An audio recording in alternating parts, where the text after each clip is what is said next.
Hi, I'm Barb George. I'm the Director of Family and Consumer Sciences and Nutrition at Nasco. And one of the questions that I get most often at conventions is, how do I take care of my food replicas? So today I'm going to share some tips about how to take care of food replicas because we want them to last as long as you do. I know that it's a big investment and we're very passionate about food replicas. So the most important thing is to store them well, very carefully. You want a plastic barrier between your food replica and any other surface. And the simplest thing is just to use a plastic bag, any kind of a sandwich bag, a fold close or a zip closure, whatever you like. And I keep each replica in its own bag. So I'll put all the strawberries in one bag. I'll put the crackers together. But in this case, where the crackers are a different color on the back side, I do put those colored sides together because replicas will pick up colors from any surface you put them on. And I'll show you what happens. Here's my hamburger. And I really like to display this with the cheese. I make a cheeseburger. I put a nice slab of onion on it, some ketchup. We usually use some mustard. And I keep that on display in our conference room. But the onion has picked up the yellow color from the cheese. I'm not going to be able to wash that out. And so it needs to be replaced more often when you leave the replicas with each other. So I store each replica in its own bag. And I prefer to put the glasses or the glass custard cups, the blueberries, the blackberries, the Jell-O, all comes in a glass custard cup. I keep those right in the bubble wrap that they come in. That's the best way to store them. Now you may have noticed that the beverages are all a little bit different. The cola is a very hard surface. The orange juice and the wine are molded right in the glass and they're a little bit softer surfaces. They will absorb different pigments, even fingerprints sometimes. So you want to be a little bit careful with those. These glasses cannot be replaced. The milk and some of the juices and the new water replica are all inserts, and you just take it right out of the glass.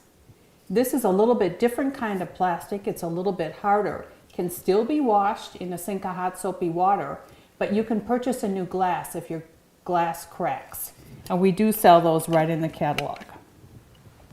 So as I said, the most important thing in caring for your replicas is to store them well. I'm going to show you a couple of different kinds of storage that we offer in the catalog.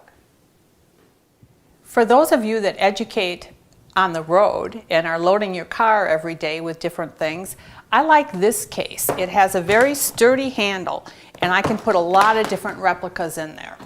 This was relatively new. This one was designed when we came out with the MyPlate kit. It has a nice place for your files, your notes, any tear pads you want to use. I can fit the entire MyPlate kit and 5 plates in this fiberboard container. I still keep my replicas in plastic within this because I really don't want them to absorb different colors. So I would store them in my office in this container ready to go. You do want to keep them away from any heat source. You don't want to leave them in your car in a warm climate or in the summertime. Heat will affect them and it does get very warm in your car. So that's one option if you're traveling as you educate. One of my favorite storage items if you're working in a hospital setting or you do your educating in the same place is this little cabinet. It's relatively inexpensive. They're plastic containers. It's really meant for scrapbooking. But it's shallow, so you're not as tempted to stack your replicas one on top of the other where they're going to absorb colors.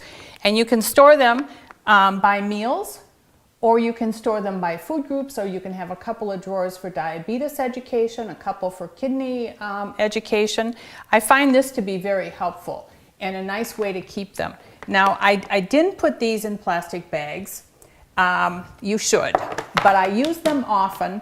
And I don't stack them one on top of each other. I laid the tomato away from the rest. When I use this, I put the tomato right on top of the romaine lettuce.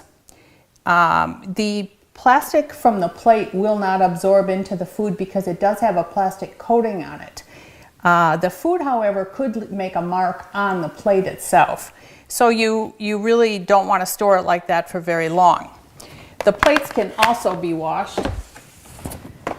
And these, I put them in, some of them in plastic bags. This would be kind of a breakfast unit that you would just have, and you could take this unit right out, carry it into a different room, and use it for education like that if that's all you wanted to take. The casters come off of these so that you can actually stack them in your office, or it's about desk height, and it could fit underneath a shelf. So those are two different kinds of storage that we have for food replicas. Again, the most important thing is keeping plastic around your replica. So food replicas are made of polypropylene. They're latex and non-toxic. The polypropylene is a petroleum product, and sometimes you'll notice that they might almost feel a little bit greasy, and some have different consistencies. As I mentioned before, the cola is a little bit harder surface than the orange juice. And you'll notice that as you feel them. That's one of the exciting things about food replicas, is that we do work with that extra sense of touch. And that's why people remember the portion sizes better using replicas than they do just looking at a picture. You'll notice that I've got 2 pieces of cheese here. And they're different ages, been used differently, and the color could change a little bit. But quite honestly, when I buy cheese in the store, it all has different colors as well. This one, however, got laid next to the newspaper, and you can see that it did pick up all of the print from the newspaper. If you had a mirror, you could read it exactly what it says on it. I'm not sure that that will come off, but we're going to give it a try. So I run a sink full of hot soapy water. I use regular dishwashing soap. If it makes you feel better, you could use a tablespoon of bleach per sink full of water. You don't want to use very much bleach because it could actually take the color out. I'm also going to try this onion just for fun and see if we can get any of the color out of that. The white ones need to be washed more often. They do seem to absorb more colors than the others. And that milk, I'm going to pop that insert right out. We may not get these all washed today. The egg also seems to attract more color and more dyes than some of the other replicas. The yolk even sometimes absorbs into the white. I'd suggest using a drying mat or a towel underneath a basic dish rack. You wash them in a sink full of hot soapy water. Sometimes I use a real soft brush. The replicas are all made differently though. Some are made with a solid color. Others have additional colors added in a variety of different techniques. And if you use a brush too vigorously, you could alter some of that added color. So you want to treat them pretty carefully. Just kind of wash the dust off, I guess, is the most important thing. And rinse them very well. And don't use a towel. They will absorb any lint that you have. So you just let them air dry. Certainly the glass and the inserts could be towel dried because we aren't so worried about lint on that. One of the other things that I didn't mention was the new laser printing that we have on the back of new replicas. Most of them have the replica number and the portion size laser engraved right on the back. This should not wash off. Some of the old ones, and I do have some old ones here. Here's one that has a label that is adhered on. Those will sometimes wash off. And in a minute I'm going to show you a secret how to put a label back on. As I said, the white ones need a little bit more washing than the others. This bun is molded in the white. The brown is added on, so I don't want to go after the brown side of that with any kind of a brush. We also sell a Nasco cleaner that I'm going to show you in a minute. I like to use soap and water to start with. Rinse them well. Seems kind of weird to put the Coke right in the sink of water, but they get very dusty. The cheesecake also absorbs a lot of dust, and nobody wants to eat brown cheesecake. For some reason, there's a chemical reaction with the hamburger that we don't notice with some of the others, and the hamburger changes color more than others. As I mentioned, they're latex and toxic free. They are not intended to be used by children that are not supervised. They are not toys. They're educational tools. And we want to be careful that we don't let children take a bite out of them because unfortunately they could choke. Sometimes many of them are so real that they could think that it was real food. The avocado is one of my favorites. And the ice cream needs to be scrubbed up a little bit. This one I would not be afraid to use a brush on. Get inside some of those crevices. Some of the replicas have such great texture, but it's a great place for dirt to hide. Customers tell me from time to time that they put them in the dishwasher. We do not recommend that. The dishwasher has very, very hot temperatures, and the detergent that you use in your dishwasher is actually one of the harshest chemicals you have in your house, and it could affect the replicas. I'm just going to do a couple more. Here's the crackers that I showed you. I keep those separate.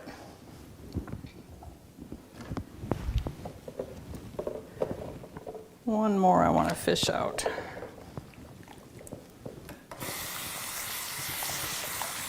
I do have one banana that someone used a marker on, and a magic marker will bleed all the way through a replica. You don't want to mark right on the replica itself with a magic marker. And my onion did not change color. That is permanently going to be a yellow color. So we're just going to call that a different variety of onion. Okay, I would let those air dry for a while. As I mentioned, you could still go in and dry that glass, or some of the other replicas that come in a bowl. Certainly you can dry those. You don't want to put them back together until they are completely dry. You don't want to get any moisture in them.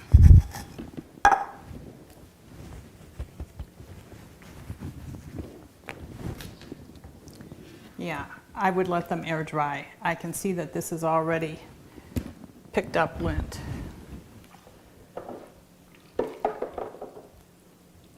And my cheese, none of the ink from the newspaper came off. That's pretty serious ink that they use.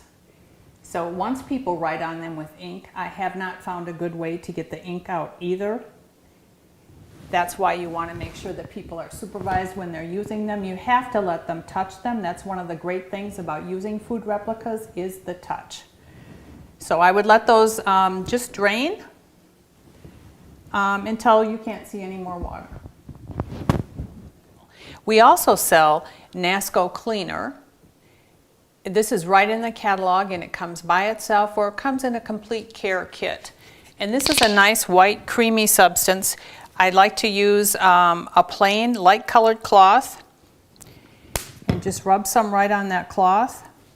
This helps condition the replicas too. Sometimes they just need a little conditioning. It might bring a little shine back. And as I mentioned, the white ones sometimes do need, they absorb more colors, or those that are soft.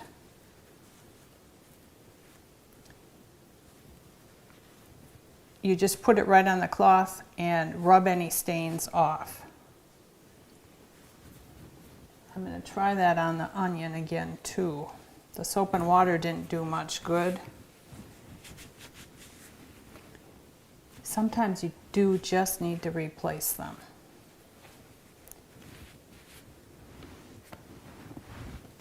And the ones that have paint marks on them, clearly you can see that the grill marks on the chicken are painted on, and it makes it more realistic.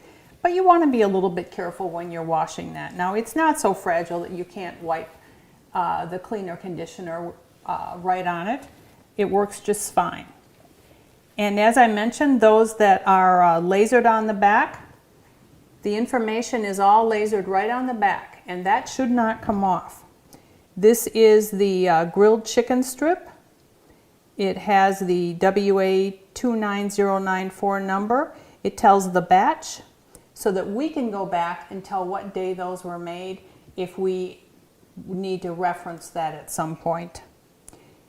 And it gives the portion size as 1.5 ounces. Some of the old replicas had labels, and those labels did come off. This is one of the old style labels that were used, and these are still used on a variety of things where the surface isn't large enough or flat enough to go in the laser printer.